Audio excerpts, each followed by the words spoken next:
আসসালামু আলাইকুম সম্মানিত অভিভাবকবৃন্দ, সুপ্রিয় পঞ্চম শ্রেণীর শিক্ষার্থী বন্ধুরা, অনেক অনেক প্রীতি ও শুভেচ্ছা গোল্ডেন ম্যাথ এডুকেশনের পক্ষ থেকে। আজকে তোমাদের 2026 শিক্ষাবর্ষের নতুন গণিত বইয়ের দশমিক ভগ্নাংশ অধ্যায় কত? অধ্যায় 5। অধ্যায় 5-এর দশমিক ভগ্নাংশ, এটা শুরু তোমাদের বইয়ের 63 পৃষ্ঠা থেকে। তো যে বিষয়গুলো মূল আলোচ্য বিষয় সেগুলো সম্পর্কে আমি একটু আলোচনা করে যাচ্ছি। অ্যাট ফার্স্ট, ভগ্নাংশটা আমরা কিভাবে বুঝবো, তাই না? ভগ্নাংশ এক প্রকার ভাগেরই অংশ, তাই না, যার লব এবং হর থাকে। এখান থেকে আমরা শুরু করি। এখানে লক্ষ্য করছো যে একের নিচে 10, এর নাম হচ্ছে এক দশমাংশ। তাহলে 10 আছে দশমাংশ, সো 100 আছে, তাই এর নাম হচ্ছে শতাংশ। এর নাম কি? শতাংশ।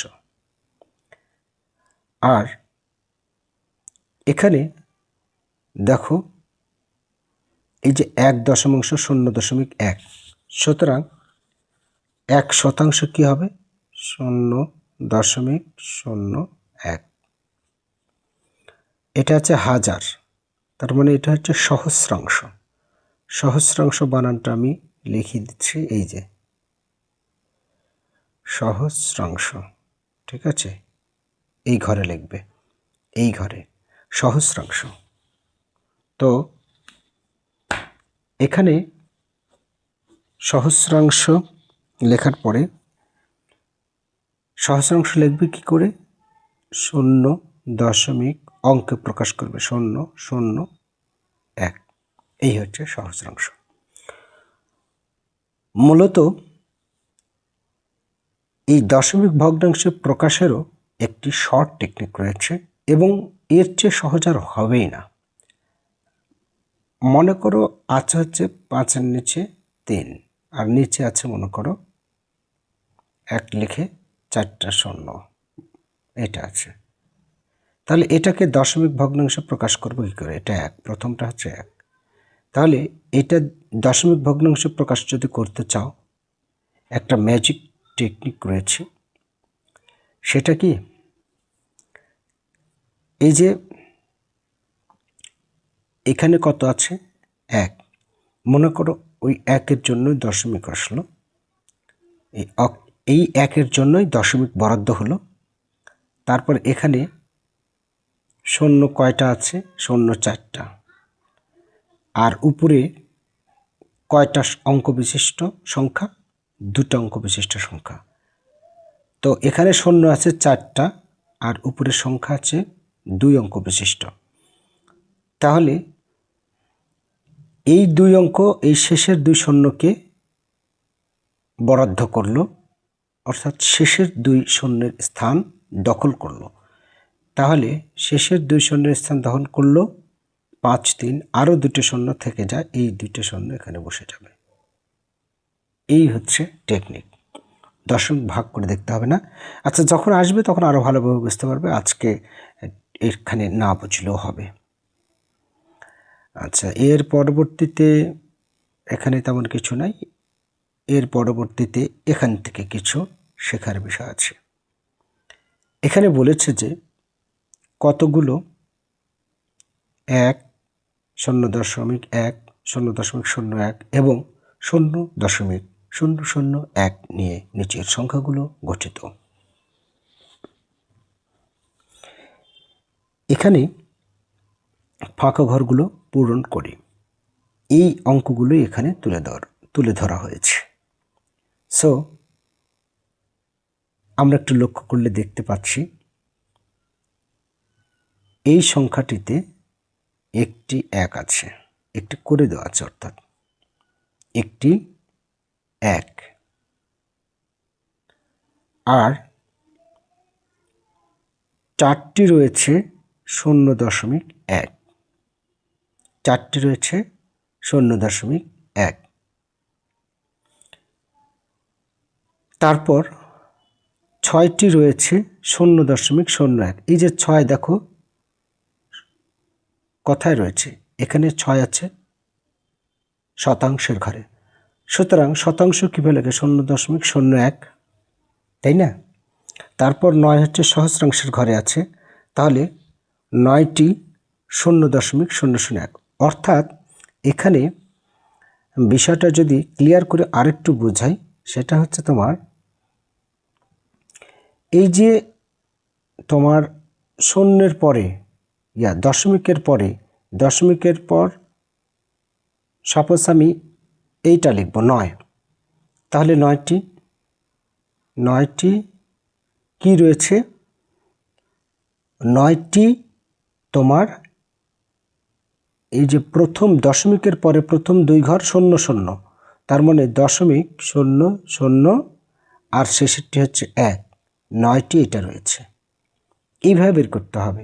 তারপর দশমিকের পরে যখন 4 আছে, তার মানে 0.1, কারণ 1 ঘরছে। দশমিকের পরে 6 কয় ঘরে?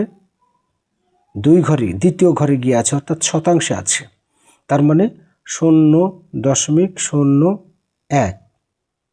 ঠিক আছে, এইভাবে বিষয়টা সহজভাবে ধরে নিতে হবে। আচ্ছা, এর পরবর্তীতে আমরা যেটা লক্ষ্য করছি, এইখানে দেখো, তার প্রথমটা পূর্ণ সংখ্যা, সুতরাং 3টি, এখানে 3টি বানান করে লিখে দিবে, 3টি, এটা পূর্ণ সংখ্যা। তারপরে দশমিকের পর 8 আছে, তার মানে 0.1, যেহেতু 1 ঘর। তারপর হচ্ছে দ্বিতীয় ঘরে 2 আছে, তার মানে তোমার এটা কয়টি সেটা লিখতে হবে, আমি তো ভুল করছি। এখানে হচ্ছে তোমার 8টি 0.01। তারপরে এই 8-এর পরে আছে 2, তার মানে 2টি কি নিতে হবে? এই যে 0.01। তারপরে কত রয়েছে? 5, তাহলে এখানে লিখতে হবে 5টি 0.001। 5 দেখো দশমিকের পরে তৃতীয় ঘরে আছে, সুতরাং 0.01, মানে 2টো শূন্যের পরে 1 হবে, তাই না? অনুরূপভাবে এখানে তোমার 1 রয়েছে কয়টি? 0টি। এখানে 0টি 1 রয়েছে, বানান করে যদি লেখো তবুও হবে, অথবা 0টি। তারপর দশমিকের পরে 0 রয়েছে, তার মানে এখানেও 0টি, আমি বানান করেও লিখলেও হবে, 0টি কি রয়েছে? 0টি 0.1 রয়েছে, কারণ দশমিকের পর 0 রয়েছে। আর একটি 0.01 রয়েছে, আর তারপর কি 7, অর্থাৎ 7টি 0.001 রয়েছে। ওকে, এই হচ্ছে বিষয়। এগুলো খুব একটা কঠিন বিষয় না, ধারাবাহিকভাবে করলেই হবে।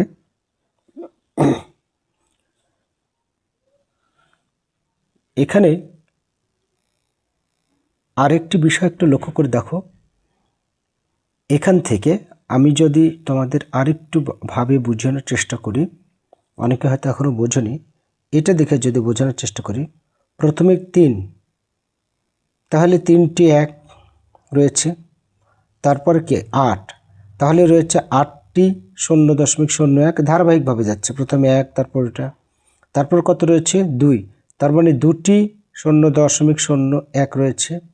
তারপরে কত রয়েছে? 5, তাহলে 5টি 0.001, অর্থাৎ ধারাবাহিকভাবে যাচ্ছে, প্রথমে 1, তারপর 0.1, 0.02। তো এটাও তাই, প্রথমে 0 আছে, তাহলে 0টি 0.1 রয়েছে, তারপরে আবার 0 রয়েছে, তার মানে 0টি 0.1 রয়েছে, তারপরে 1 রয়েছে, তার মানে 1টি 0.1 রয়েছে, এটাই হবে। তারপরে 7টি, তার মানে 7টি এই যে এটা 0.001 রয়েছে।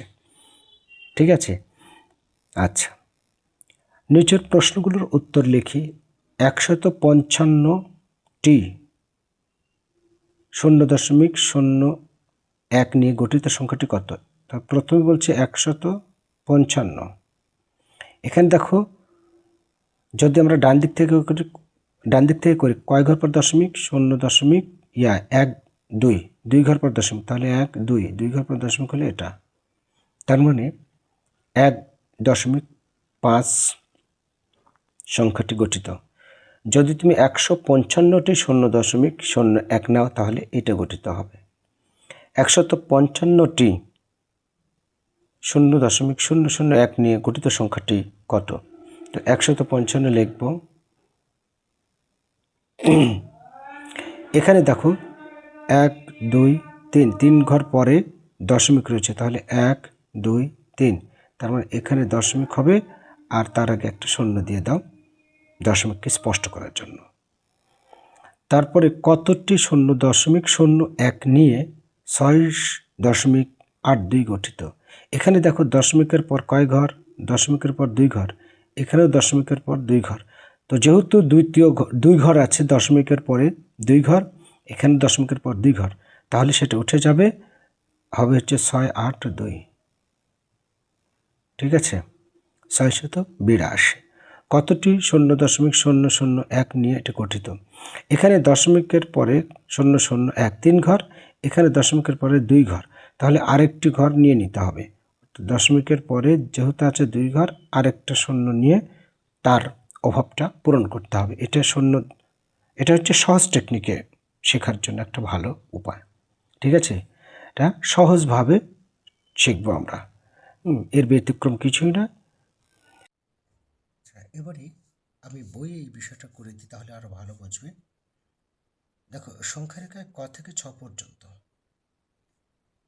এখানে দেখো 7.2 আছে। 7.2 1 2 3 4 5 6 7 8 9 10, 10 ঘর পরে গিয়ে আবার 7.3, তাহলে এখানে প্রতি ঘরে বৃদ্ধি হয়েছে কত? আসলে প্রতি ঘরে বৃদ্ধি হচ্ছে তোমার এই 0.01 করে, 0.01 করে বৃদ্ধি পেয়েছে, যার কারণে এখানে হবে 7.21, তারপরে 7.22, অর্থাৎ ক নম্বরে হবে 7.22।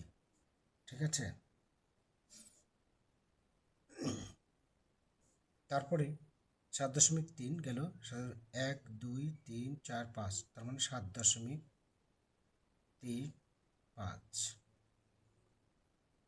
তারপরে হচ্ছে তোমার এটা হচ্ছে 7.4 গেল, 7.49, এটা হবে।